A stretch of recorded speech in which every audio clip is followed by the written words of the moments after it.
Here we go. Soy un fauno. I want room service! I am a Jedi, like my father before me. Ahí tienen su hijo casa pintada. I've seen things you people wouldn't believe. Bienvenidas y bienvenidos a un capítulo especial de Cineasta en Alquiler. Y pues hoy vamos a romper la fórmula un poquito porque resulta, pasa y acontece que esta semana cumplo 30 años. Así que es un motivo de celebración. También quiero agradecerles a ustedes por estar apoyando nuestro espacio, ya sea por YouTube o por Spotify. Y pues en el capítulo de hoy quise hacer un conteo muy especial de el recuento de todos estos 30 años de mi existencia. Es que ustedes saben, a mí me encanta el cine en general y cada año tiene como una película que siento que se destaca más. Así que voy a hacerles un conteo, pues un poco copiándome de lo que hizo el youtuber Dan Murrell, que si tienen la oportunidad por favor síganlo. Así que yo voy a hacer un poco de lo mismo con una película destacada. No precisamente tiene que ser la película que más me haya gustado de ese respectivo año o la mejor película que haya salido en tal época. Lo que busco aquí es mostrarles la película y el significado que ha tenido en mi vida como creador y como persona. Así que sin más rodeos, vamos desde 1995 hasta el 2025 y pues miremos qué joyas tal vez no han visto para que las puedan checar. 1995, Fuego contra Fuego. La obra cumbre de Michael Mann reúne a dos titanes de la actuación,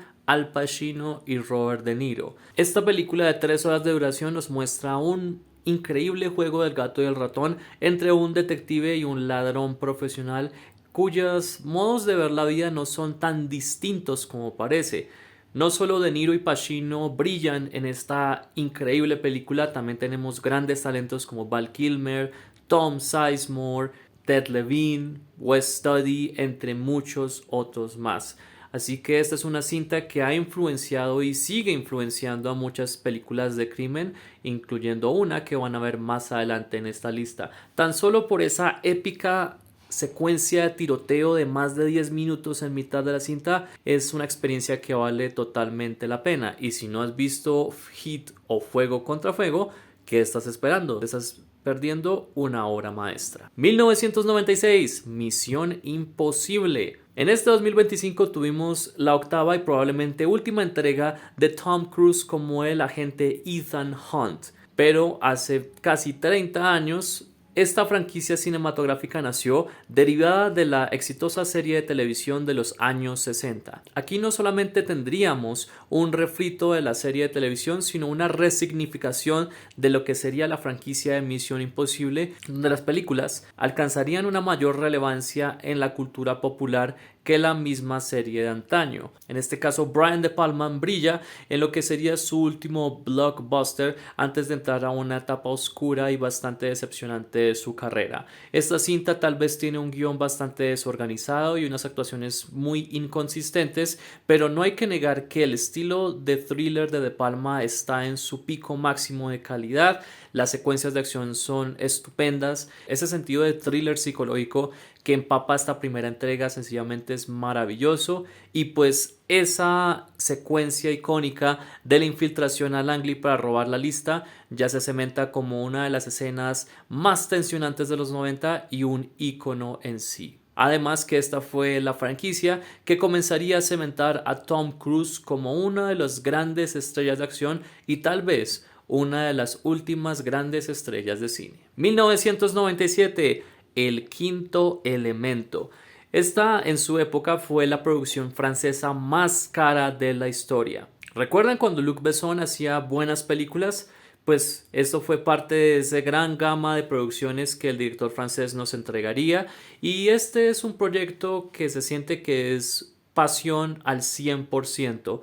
Luc Besson concibió la idea cuando era adolescente basado en su amor por los cómics de Moebius y también de la serie Valerian y Laureline de Jean-Claude Mézières, de la cual adaptaría 20 años después en una decepcionante película, pero también con mucha personalidad. Lo que hace el Quinto Elemento tan especial es su estética. Este es un mundo futurista como nunca se había visto. Creo que tiene más creatividad esta película que toda la trilogía de precuelas de Star Wars. Y es que esto se diferencia de otras películas que no intentan replicar el estilo cyberpunk de Blade Runner, que aunque sigue siendo una película bastante influyente en todos los aspectos, muchas cintas empezaron a calcar literalmente las calles de neón y llenas de lluvia de Los Ángeles del 2019 del clásico de Ridley Scott. Aquí el Quinto Elemento es más colorida, es más pop. Se podría decir que es una película de cómics que no está basada en ningún cómic. Tiene grandes dosis de humor y esta es una cinta que, como buena película francesa, maneja diferentes géneros en una sola. El gran Bruce Willis brilla como Corbin Dallas, pero esta es la película de Mila Jovovich. Si no has visto El Quinto Elemento, te la recomiendo por el estilo visual, por su música, por sus secuencias de acción, y te recomiendo que la veas con una mente bastante abierta, porque esta es una de esas cintas que tienen sus grandes defensores como yo, pero también tiene sus detractores, y entendería el por qué el estilo pop y a veces campy de esta película no va a ser para todo el público. Sin embargo, en una era donde Titanic fue la que más revolucionó el cine en su época, El Quinto Elemento sigue siendo una cinta que es descubierta por nuevas audiencias y que tiene una increíble personalidad. 1998, Dark City. Si no has visto este clásico de culto de los 90, te recomiendo que cheques nuestro capítulo 14, donde hablamos justamente de esta cinta de Alex Proyas.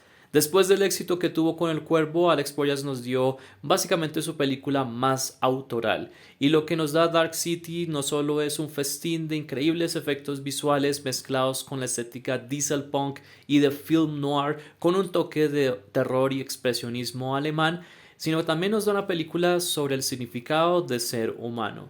Tal vez la mejor forma de ir a ver Dark City es con la mente abierta y sin ver mucha sinopsis. Esta es una de esas cintas que funciona mucho mejor cuando no tienes mucha idea de lo que estás viendo. Todo el elenco es sencillamente fantástico, pero debo destacar al gran Kiefer Sutherland, que sale de su zona de confort para darnos un personaje al estilo Rod Wong de Metrópolis, que sencillamente es muy bien elaborado y muy bien actuado a pesar de su limitado tiempo en pantalla. Dark City se mantiene muy bien, solo que tuvo el infortunio de estrenarse cuando Titanic todavía reinaba en la taquilla y que un año después una película con una temática similar llamada The Matrix pues se robaría todas las miradas, también con una increíble mezcla de géneros. 1999, El Club de la Pelea. David Fincher es uno de mis directores favoritos y no cabe duda que la mayoría de sus películas, independiente de su variable calidad, llegan a ser bastante increíbles, con excepción de Alien 3, obviamente. Una de las cosas que hace interesante esta cinta es que examina diferentes facetas de la masculinidad moderna. Aquí tenemos a un narrador sin nombre interpretado por el gran Edward Norton, quien tiene una vida bastante mundana y sin sentido hasta que conoce al seductor y carismático Tyler Durden, interpretado por un gran Brad Pitt en su mejor momento, quien lo invita a ser parte de un mundo de caos, anarquía, autodestrucción y mucho jabón. El Club de la Pelea tal vez no sea para todos los públicos y su mensaje anárquico puede que sea bastante contraproducente, pero no hay que negar que la dirección de Fincher es increíble, las actuaciones tanto de Norton como Brad Pitt son icónicas y esta tal vez fue el cataclismo para el David Fincher que conocemos hoy en día, demostrando que no solo es el maestro de los thrillers psicológicos de los 90 y del siglo XXI, sino que también puede abarcar diferentes géneros como la acción y la comedia negra. El Club de la Pelea es una de esas películas sencillamente imperdibles que tienes que ver al menos una sola vez, pero por nada puedes hablar de ella. Esa es la primera y segunda regla. Año 2000, Snatch, Cerdos y Diamantes. Otra película con Brad Pitt, dirigida por un hombre que también tiene un gran estilo marcado, que es Guy Ritchie. Después del gran éxito que tuvo Lock, Stock and Two Smoking Barrels, el director británico vuelve a la acción atacando con una de sus obras maestras. Snatch tal vez repite ciertos guiños que tenía Lock, Stock, pero los enaltece y los expande dándonos personajes tan icónicos como Mickey el Gitano, Turco y Tommy, Bricktop, Frankie Cuatro Dedos, Bullet Tooth Tony, entre muchos otros más. Este tal vez sea uno de los mejores elencos de actores cuyas carreras irían por diferentes rumbos, pero siempre es agradable ver sus inicios, especialmente los de Jason Statham, que se volvió una estrella de cine gracias a estas películas. Esta cinta está muy bien editada, tiene una gran selección de canciones, la dirección de Ritchie está en el punto máximo de calidad y pues sencillamente es una película que te hace reír bastante, no importa las veces que la veas. Sus múltiples protagonistas, por breves apariciones que tengan, son increíblemente icónicos y pues Snatch es un gran comienzo de lo que sería el cine postmoderno del siglo XXI. Año 2001, Shrek. El 2001 nos trajo grandes joyas que se considerarían clásicos modernos, así que escoger una película para este año en particular fue muy difícil, pero Shrek es una de esas cintas que me ha marcado tanto como persona como profesional. Lo que inició como una adaptación de un libro infantil se convertiría en la venganza de Jeffrey Katzenberg hacia su tiempo en Disney. Porque recordemos que Jeffrey Katzenberg en ese entonces era un productor de cine que trabajó muchos años y fue gran parte del renacimiento de Disney en los 90 hasta que terminaría su tiempo en la Casa del Ratón para convertirse en uno de los fundadores de DreamWorks junto con Steven Spielberg. Shrek es una gran película. No solo tiene una increíble animación que aún se mantiene bien después de 24 años, sino también tiene grandes dosis de humor.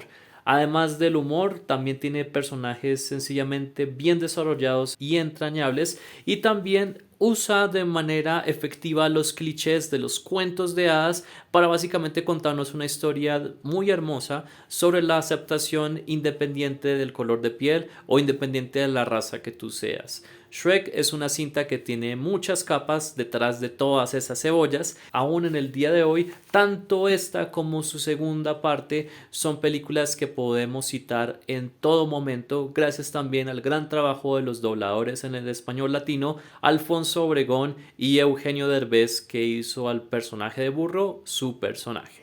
2002, Spider-Man. 2002 también nos dio grandes películas y fue muy difícil, aunque si les soy sincero, la que considero la mejor película de ese año fue El Señor de los Anillos, Las Dos Torres.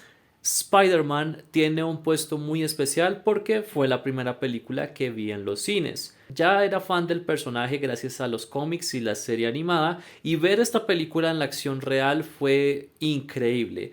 Yo siento que tuve la misma sensación de la que tuvieron muchos niños que vieron a Christopher Reeve volando como Superman en 1978 o Michael Keaton alzando sus alas como Batman en 1989. Ver a Spider-Man ya columpiándose usando lo que era la tecnología más avanzada en ese momento era una gran maravilla cinematográfica y pues esto también comenzaría mi relación de amor y admiración por este gran director que de cierta forma ha sido gran parte de mi vida tanto en la infancia, adolescencia y adultez.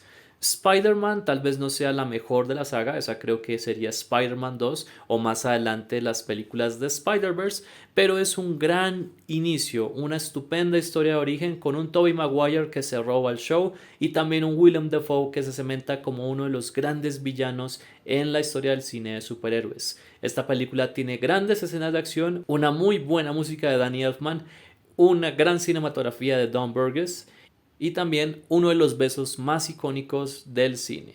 2003, El Señor de los Anillos, El Retorno del Rey y la trilogía del Señor de los Anillos. No hay palabras para describir lo que causa ver estas tres obras maestras del gran Peter Jackson. Aunque él no haya vuelto a producir gran calidad con sus siguientes películas, se le puede perdonar porque tan solo el hecho de hacer la titánica tarea de crear una trilogía a partir de una serie de libros que se consideraban inadaptables, sencillamente es algo de admirar. Y el resultado final no solo mantiene esa esencia del mundo de J.R.R. Tolkien, sino también nos da un espectáculo para todos los sentidos.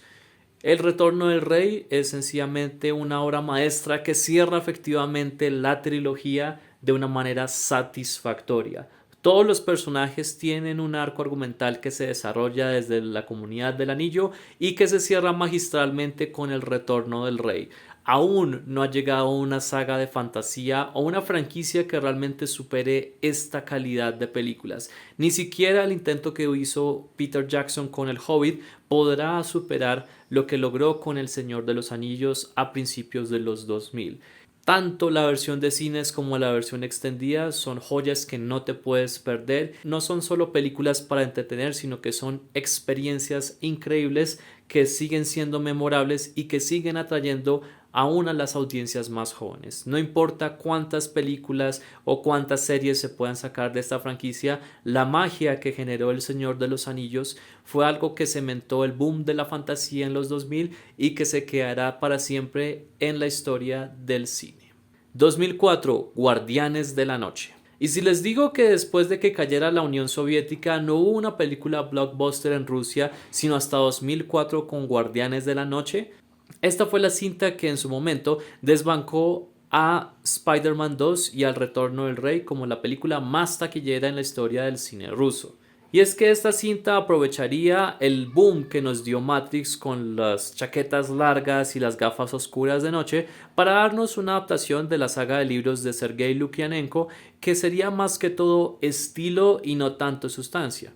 Habiendo leído el libro, siento que esta primera película es una decente adaptación, aunque narrativamente flaquea bastante. Sin embargo, debo encomendar el gran estilo que le pone Timur Bekmambetov a sus imágenes. Esta es una película que debes verla tan solo por el estilo de edición, el estilo visual, muchos de los efectos especiales que aún se mantienen más de 20 años después y que nos presenta un estilo de universos fantásticos que luego se pondrían de moda 10 años después con Juego de Tronos, donde la batalla entre el bien y el mal realmente no tiene tanta diferencia entre sus bandos, con personajes tan complejos en tonos de grises. 2005, Sin City. Esta es una película que también tenemos un capítulo por si no lo han visto o escuchado en Cineasta en Alquiler. ¿Y qué les puedo decir acerca de Sin City o La Ciudad del Pecado? La adaptación de las novelas gráficas del gran Frank Miller es sencillamente un festín visual increíble, manteniendo ese tono del cine negro de los años 40 con las técnicas modernas de efectos especiales que luego influirían en muchos blockbusters más de 20 años después. Esta es una cinta que no adapta, sino que traslada las viñetas del cómic de Frank Miller a la pantalla grande con personajes tan entrañables como Marv, interpretado por un entonces ascendente Mickey Rourke. Esta es una saga de crimen dividida por 3 historias donde muestran 3 diferentes facetas y 3 personajes tan únicos como interesantes en una ciudad donde el caos y el crimen reina, pero que detrás de toda esa fealdad hay gente que clama por justicia. 2006, El laberinto del fauno. Guillermo del Toro es sencillamente uno de mis directores favoritos y una gran influencia en mi trabajo. Recuerdo que El laberinto del fauno se promocionó como una de sus nuevas y grandes películas y pues esta y El espinazo del diablo demuestran el por qué sus películas en habla hispana tienden a ser mejores que aquellas en habla inglesa. Esta es una cinta que visualmente es increíble, como todas las películas de Guillermo del Toro. También es una película que sirve tanto como una buena historia de fantasía como una gran historia de guerra. Y pues esta cinta toma los elementos de la fantasía en un tono un poco más serio y oscuro, pero sin dejar a un lado el lado humano que hizo que esta película conectara con muchas personas en el 2006. Ciertamente Guillermo del Toro ha sido alguien que ha peleado por sus sueños y por sus visiones aún después de haber ganado su premio Oscar por La forma del agua. Y créanme que les digo que es uno de esos directores que vale la pena estar pendiente de sus próximos trabajos, porque incluso en películas débiles como Nightmare Alley siempre hay elementos increíbles que no te puedes perder. 2007, Hot Fuzz. Esta es una película que muchas audiencias de habla hispana tal vez no conozcan, porque cuando hablamos de Edgar Wright siempre mencionamos a Shaun of the Dead, Scott Pilgrim vs. The World o Baby Driver. Pero Hot Fuzz tal vez sea una de las mejores entregas de la trilogía del Cornetto. Sí, Shaun of the Dead, Hot Fuzz y The World's End es parte de una trilogía no oficial. Lo que tenemos con Hot Fuzz es básicamente una carta de amor, pero también paródica hacia el género de los policías. ¿Qué tal si mantenemos el humor y la estética de Bad Boys, pero a un entorno altamente británico y campirano? Pues lo que tenemos aquí es una película que no solo celebra los clichés absurdos de cintas dirigidas por John McTiernan o Michael Bay, sino que también aprecia su propia estupidez para no ser una película llena de muchas dosis de humor, mucha acción también y un Simon Pegg y Nick Frost que están mejores que nunca. Hot Fuzz es una cinta que les recomiendo ver en inglés porque siento que gran parte del humor reside entre los dichos y los dialectos británicos. Créanme que no se van a arrepentir. Tal vez sea muy violenta para ciertas audiencias, pero bueno, Bad Boys tiene a dos ratas cogiendo, así que no es excusa. 2008, The Dark Knight. Obviamente tengo que hablar de una de mis películas favoritas. Y esta es The Dark Knight. Esta es una de esas cintas que me motivó a querer estudiar cine. La secuela de Batman Begins es una película que no solo se concentra en su personaje principal tratando de destruir el crimen organizado en Ciudad Gótica, sino tiene también a otros dos protagonistas que son James Gordon, interpretado por el gran Gary Oldman, y Harvey Dent, interpretado por el gran Aaron Eckhart. Esta vez estos tres protagonistas tienen que enfrentarse a una amenaza que tal vez sea mucho más grande de lo que imaginan.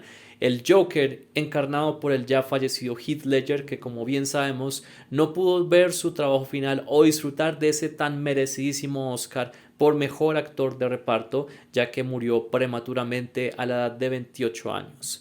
Lo que nos da The Dark Knight es una cinta que se asemeja mucho al Imperio Contraataca, en donde los protagonistas tienen que encontrar formas hasta desesperadas de poder sobrevivir y de poder salvar a las personas que más aman. Esto es una película épica de crimen que claramente tiene una influencia de fuego contra fuego, ya que esta es una de las películas favoritas de Christopher Nolan y pues los efectos especiales, las secuencias de acción son infinitamente superiores a Batman Begins. Tal vez la estética sea ya muy realista para ciertos fans que estamos acostumbrados a ver una ciudad gótica, pues gótica, pero eso no quita el hecho de que estos personajes tienen la esencia de los cómics aún más marcadas que las adaptaciones de Tim Burton o las de Zack Snyder. Y claramente The Dark Knight es una película que a pesar de sus casi 3 horas de duración jamás aburren. The Dark Knight Rises tenía una tarea muy complicada y no logra superar a The Dark Knight, pero eso es entendible. Hacer una película de estas es un gran desafío y no vas a atrapar un rayo 2 veces. Y en pocas palabras, creo que The Dark Knight es la mejor película de superhéroes porque se concentra primero en ser una buena película, en desarrollar bien a sus personajes, en darnos ese espectáculo que las audiencias generales clamamos y al final en darnos un cierre muy satisfactorio que cementa esta como una de las películas más impactantes y más influyentes del siglo XXI. 2009, Bastardos sin Gloria. Este fue el año donde fui introducido a Quentin Tarantino. Recuerdo que vi Pulp Fiction en un DVD que compramos hace mucho tiempo y fue una película que me voló la cabeza, así que quise ver más de su filmografía. Bastardos sin Gloria era su próxima cinta a estrenarse y pues esta era una premisa muy interesante porque Brad Pitt lideraba un comando de soldados judíos para acabar con escuadrones de nazis, mientras que una joven judía planeaba destruir al alto comando nazi en una sala de cine. Sí, es un plan y una premisa muy absurda que tiene grandes influencias del Macaroni Combat del cine italiano de los 60 y los 70, pero que claramente, como el buen Tarantino lo hace, mezcla estos géneros para darnos una película que es altamente suya. Aunque esta tiene grandes actuaciones por parte de Brad Pitt, Melanie Laurent, Daniel Brühl y Michael Fassbender, el que se roba el show y que definitivamente se apropia de esta cinta es Christoph Waltz. Y es que este señor se interpreta a uno de los villanos más detestables pero también impresionantes de la historia del cine. Hans Landa es sencillamente un pedazo de mierda.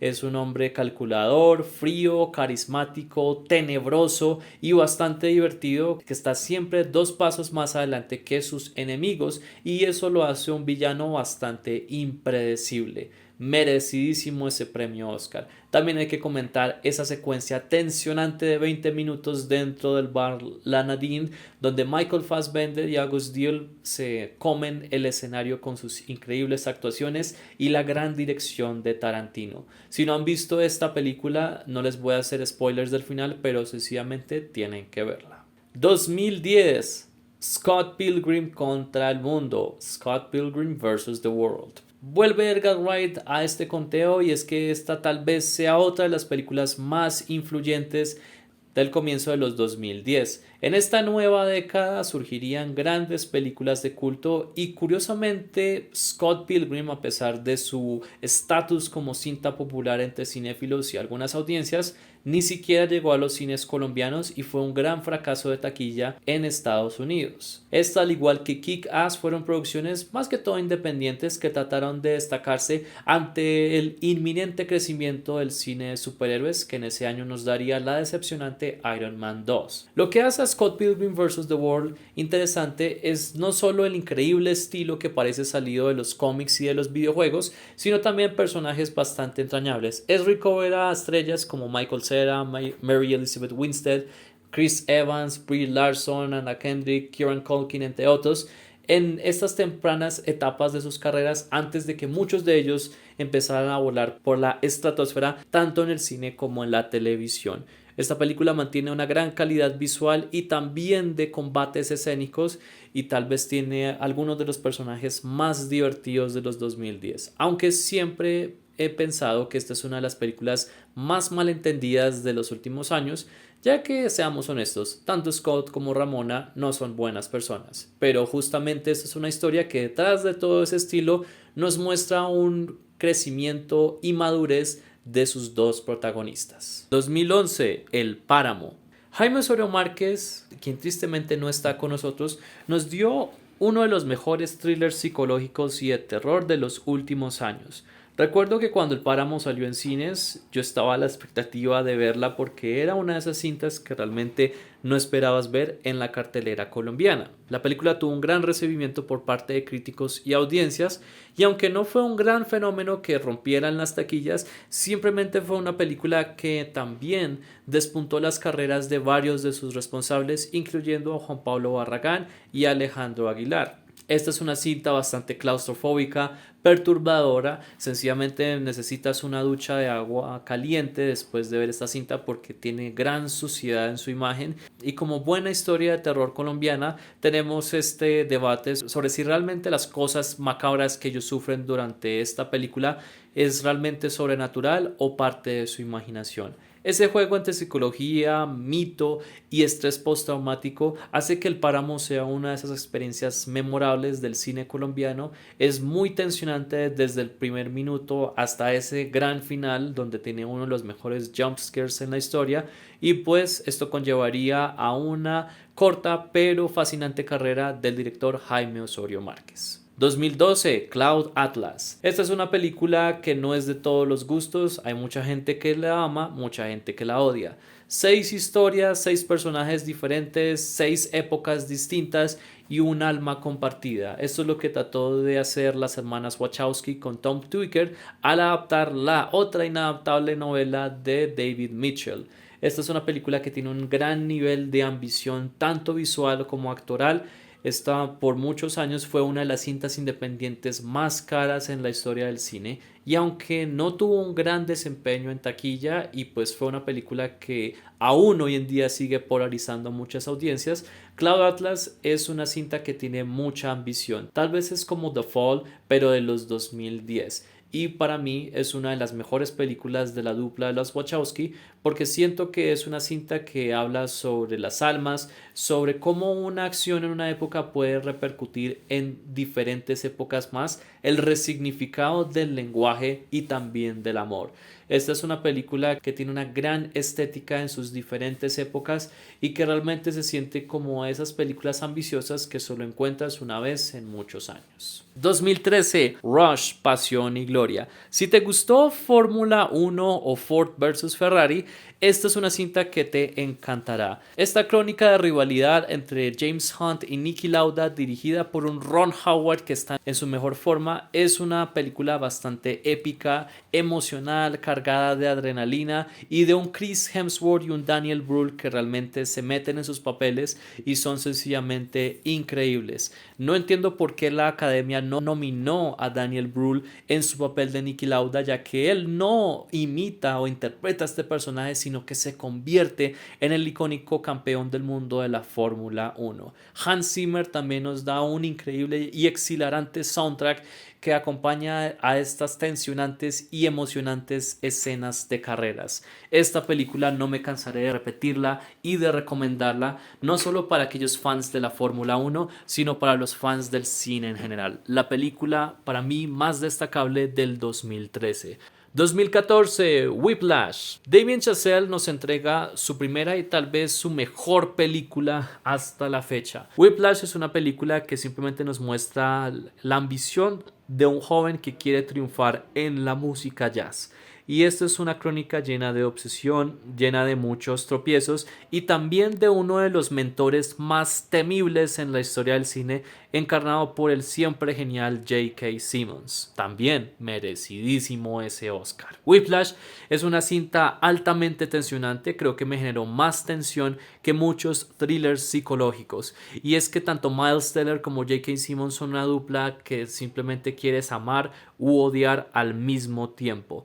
La dirección de Chazelle está en punta y esta es una película que tiene un gran espíritu anárquico y que no tiene pelos en la lengua al mostrar tanto las ventajas como las desventajas de una persona que lucha por hacer sus sueños realidad. Esta para mí es 1000 veces superior que La La Land, que solamente es una película colorida que Chazelle hizo para ganarse premiaciones. Whiplash sigue siendo una obra cumbre no solo del cine de los 2010, sino del gran Damien Chazelle, y demuestra que muchas veces con pocos recursos puedes hacer obras maestras. 2015, Mad Max Fury Road. Esta película es una obra maestra del cine de acción. George Miller está en su mejor forma en esta cinta, que está cargada de increíbles efectos tanto prácticos como digitales y pues dos personajes bastante entrañables como Max Rokatansky, esta vez interpretado por el gran Tom Hardy, y Furiosa, encarnada por la siempre icónica Charlize Theron. Esta persecución de 2 horas es vertiginosa, está llena de adrenalina, de una estética brutalísima y pues es una de las mejores películas de todos los tiempos. Ni siquiera Furiosa pudo llegar a esos altos estándares de calidad y es increíble ver cómo una franquicia que ha durado por décadas todavía puede producir clásicos modernos como esta. 2016, The Nice Guys. Hablando de cintas que no merecieron fracasar en taquilla, tenemos esta comedia negra de crimen dirigida y escrita por Shane Black, que demuestra por qué es uno de los grandes guionistas del subgénero de la comedia de acción. Aquí tenemos a Russell Crowe y a Ryan Gosling como un par de detectives que tienen métodos muy distintos, pero que investigan un caso muy siniestro en Los Ángeles de los años 70. Esta es una dupla que nadie piensa que va a funcionar, pero tanto Russell Crowe como Ryan Gosling son sencillamente increíbles. Ryan Gosling merecía más una nominación al Oscar por esta película, porque siento que en The Nice Guys él logra flexionar más sus músculos de actuación. No interpreta a otro héroe estoico como él suele hacerlo tan bien, sino que interpreta a un personaje que realmente no es muy inteligente y que es el alivio cómico de la película. Pero es un alivio cómico que es también eficiente en su trabajo, bueno, casi todo el tiempo, y nos da ese gran balance junto con la rudeza de Russell Crowe. Esta es una película que no merecía haber fracasado y que merecía mucha más audiencia en el 2016. Pero pues ese fue un año bastante extraño, todo el mundo estaba bastante molesto, las franquicias y el 3D todavía seguían dominando y pues una película como The Nice Guys se quedó en ese estante de las películas de culto. Pero si no has visto esa cinta, es como ver una muy buena versión de Arma Mortal en los 2010. 2017, Blade Runner 2049. Cuando escuché que Blade Runner, mi película favorita de todos los tiempos, iba a tener una secuela, me asusté porque íbamos a tener otro resultado de una secuela que se iba a estancar en la nostalgia. Y aunque había disfrutado The Force Awakens en su momento, siento que era una película que estaba básicamente repitiendo todos los puntos y los clichés de la trilogía original de George Lucas. Cuando escuché que Denis Villeneuve, que en ese momento era más conocido por Sicario y por Arrival, dije, bueno, puede que esto funcione. Cuando vi la película en octubre de 2017 en cines, fue una experiencia que me voló la cabeza. Fue increíble ver cómo este director canadiense tomaba los elementos importantes del clásico del 82 de Ridley Scott y los resignificaba para darle su propia autoría. Ryan Gosling hace un papel estoico como los que suele hacer, pero lo hace de una manera muy bien. También hay que encomendar la actuación de Harrison Ford, que siento que al hacerse mayor se convirtió en un mejor actor, y pues esta fue mi introducción a la bella y talentosa Ana de Armas. Pero la estrella en cuestión de Blade Runner 2049 es la cinematografía de Sir Roger Deakins, quien por fin, después de mucho tiempo y después de haber dado la cinematografía a grandes clásicos como El Gran Lebowski o No Country for Old Men, se le otorgó su merecidísimo Oscar a Mejor Cinematografía. Cada fotograma de Blade Runner 2049 es una obra de arte. Una de las mejores películas filmadas en la época digital, una de las mejores secuelas de una de las mejores películas de ciencia ficción en la historia del cine, y pues es una cinta que, aunque tiene una larga duración, te mete dentro de su cruel y sucio mundo del futuro para darte una película que nos muestra un héroe en busca de un propósito. 2018, Pájaros de Verano. Ahora, sabemos que hay una persona que trabajó en esta película que está bajo la lupa de muchas personas y que ha perdido gran parte de su credibilidad en la industria. Pero no se puede negar que Pájaros de Verano es una cinta que se asemeja mucho a Scarface o El Padrino, porque nos muestra la decaída de una familia en la Guajira colombiana que, al intentar tener más respeto y poder, se mete en un hoyo negro de crimen y desesperación del cual no podrán salir. Esta película tal vez es una de las mejores maravillas visuales que he visto de mi cine nacional, y pues es una crónica de crimen que tiene grandes actuaciones por un gran elenco, incluso de actores naturales. Esta es una película que se enfoca en contarnos una historia y que el público decida qué tipo de mensaje quiere tomar de ellas. Sus personajes son bastante entrañables y muchas veces hay secuencias que no tienen absolutamente nada de diálogo, pero que te transmiten miles de emociones. Pájaros de Verano es sencillamente una de las mejores películas de crimen de los 2010 y una cinta que debería tener un poco más de atención. De todos modos, el trabajo de Cristina Gallego también hay que valérselo, y esta es una cinta que definitivamente debe estar en tu colección. 2019, The Lighthouse. Robert Eggers se posicionó como uno de los mejores directores de las últimas 2 décadas, y es que su segunda película es sencillamente diferente a su primera entrega, The Witch. Aquí tenemos un thriller claustrofóbico, pero con tintes de comedia negra, pero con tintes de H.P. Lovecraft, pero con tintes de drama histórico, con tintes... Eso es una película bastante mezclada. Pero lo que hace The Lighthouse tan entrañable no solo es el increíble estilo visual que te hace pensar que estás viendo fotografías de comienzos del siglo XX en movimiento, sino también las actuaciones de Robert Pattinson y Willem Dafoe. Esta es una película que cementa a Eggers como una de las visiones más fascinantes del siglo XXI, ya que sus 2 actores se comen cada escena en la que están. Esta es una película claustrofóbica, caótica, divertida, atemorizante y una experiencia que no se podrá salir de tu cabeza. Fue un año difícil el 2019, ya que hubo una gran lista de películas que comenzaron a salir después de la época de verano, y aunque esta cinta nunca llegó a las salas de cine colombianas, es una de esas que al encontrarla por streaming empezó a conseguir su audiencia. 2020, The Devil All the Time. Esta es una cinta que se estrenó principalmente en Netflix en tal vez una de las épocas más tensionantes por las que pasó nuestra sociedad, ya que un cierto virus de origen desconocido infectó nuestro planeta y básicamente estuvimos en la cuarentena. Las salas de cine no estaban abiertas y pues ¿qué opción teníamos para entretenimiento? En la televisión y las plataformas de streaming. Por eso es que logramos tener esta película dirigida por Pablo Campos llamada The Devil All the Time. Una película que tiene un increíble elenco conformado por Tom Holland, Robert Pattinson, Bill Skarsgård, Hailey Bennett, Mia Wasikowska, entre muchos otros. Esta es una cinta que recuerda mucho aquel cine ultraamericano de los hermanos Coen, con una serie de historias que se comprenden en un mismo lugar, aunque estén situadas en diferentes épocas. Para mí esta da una de las mejores actuaciones de Tom Holland, quien demuestra que es mucho más que el actual Spider-Man. Tom Holland y Robert Pattinson sencillamente son increíbles en esta película. La dirección de Pablo Campos es muy efectiva y pues aquí tenemos a muchos actores que reconocemos en diferentes franquicias, demostrando que son más que caras bonitas y también que son actores y actrices muy talentosos. Si no han visto esta película de crimen y thriller, se las recomiendo, está en Netflix en este momento. 2021, Titane. 2021 fue la época donde los cineclubes volverían a surgir y el cine de culto empezaría a tener una resignificación por parte de las audiencias. También los festivales de cine empezaban a reactivarse después del fatídico 2020 y una de las películas que más destacó en la temporada de festivales fue Titane de Julia Ducournau, que hace unos años nos había dado la película Crudo.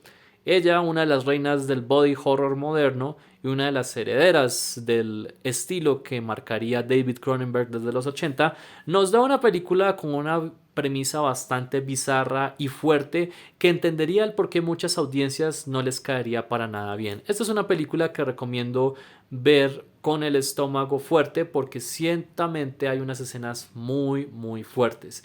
Pero detrás de lo grotesco y de sus imágenes hay una historia de dos personajes principales que no deberían ser simpáticos ante la audiencia, pero que de cierta forma la película nos muestra que son más que simples prototipos de personajes que ya hemos visto antes en otras películas de su índole. Aquí se les da una humanidad muy especial y eso hace que la experiencia de ver Titanes sea una tanto grotesca como tensionante, así como divertida y en momentos conmovedora. Es una cinta que, como buena película francesa, como lo dije antes, tiene múltiples géneros en una sola y pues si tienes el estómago para aguantar el body horror y también una película que maneja diferentes géneros a la misma vez, creo que te llevarás una muy buena experiencia. 2022, RRR. ¿Quién iba a pensar que una película hecha en la India de 3 horas en el lenguaje telugu iba a ser mi película favorita de aquel año? El fenómeno de RRR comenzó gracias a los grandes resultados que tuvo en taquilla, ya que esta película fue promocionada por su increíble aspecto visual, por su ambición que era rival de esas películas épicas de Hollywood que ya no vemos tan seguido, y también porque fue un fenómeno no solo en la India, sino también alrededor del mundo.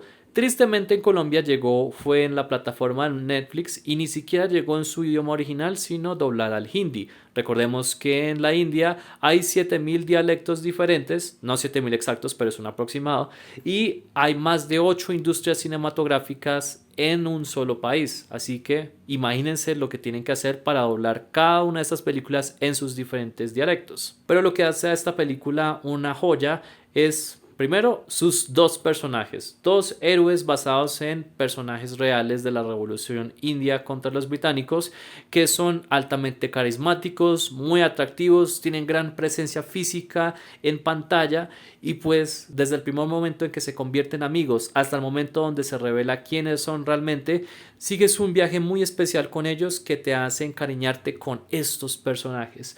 También hay que mencionar la música, especialmente esa icónica secuencia de Natu Natu que se convirtió en una de las secuencias de baile más importantes de los 2020 y que tuvo un merecidísimo Oscar como mejor canción original. Es que esta secuencia sencillamente es brutal. También hay que notar las increíbles secuencias de acción que hacen que Zack Snyder coma chitos al lado de este gran director hindú. Si no has visto RRR, creo que es una buena introducción no solo a una muy buena película, sino también al cine de la India. 2023, La otra forma. Este año también tuvo muy buenos títulos, pero el que definitivamente siento que puede ser influyente para muchas generaciones y que fue una película muy importante para el cine nacional como internacional fue la obra cumbre de Diego Guzmán. Esta es una película animada que no tiene diálogos, pero tiene una increíble animación y un increíble mensaje acerca de la capacidad que tienen las personas para intentar encajar en alguna parte. Esta película demuestra la obsesión que tienen muchas personas por intentar encajar, pero ¿qué tal si alguien empieza a romper esos moldes y tal vez quiere ser único y diferente? Esta es una de las grandes lecciones que nos da La otra forma, que con un presupuesto que obviamente no es ni el cuarto de lo que hacen las animaciones de Disney o Pixar, nos da una película con un gran significado visual y con una animación que sencillamente es brutal. Esta es una de las mejores experiencias que tuve en los últimos años. Es una película que tiene una gran belleza, no solo estética, sino también narrativa. Y pues si no estás acostumbrado a ver películas sin diálogo, creo que sería una buena oportunidad para introducirte a este estilo de cine. Tal vez sea algo avant-garde para ciertas audiencias, pero no hay que negar que La otra forma es sencillamente una película maravillosa. 2024, Dune, parte 2. Dune es tal vez uno de mis libros favoritos de ciencia ficción, y una vez que vi Blade Runner 2049 y que supe que Denis Villeneuve iba a adaptar la inadaptable novela de Frank Herbert, dije sí, él es el indicado. Aunque me gustó mucho Dune del 2021, siento que Dune parte 2 nos da los mejores elementos del libro, y aunque hace varios cambios que pueden ser algo arriesgados para lo que se vendrá en Duna parte 3, sencillamente es una experiencia que mantiene ese espíritu del libro original, así como Peter Jackson lo hizo con El Señor de los Anillos. Esta es una cinta que en un mundo post Game of Thrones nos da no solo los personajes multifacéticos y grisáceos de las novelas de Frank Herbert, sino nos da una experiencia visualmente increíble gracias al estilo visual del cinematógrafo Greg Fraser y también del diseño de producción de Patrice Vermette. Esta es una película que merecía ser vista en las pantallas más grandes, y verla en IMAX con un gran sonido y una gran calidad de imagen fue de las mejores experiencias que tuve en un año bastante flojito que fue el 2024. 2025, bueno, todavía no se ha acabado el año, así que te diré cuál me gustó más al finalizar este año. Nos vemos en diciembre.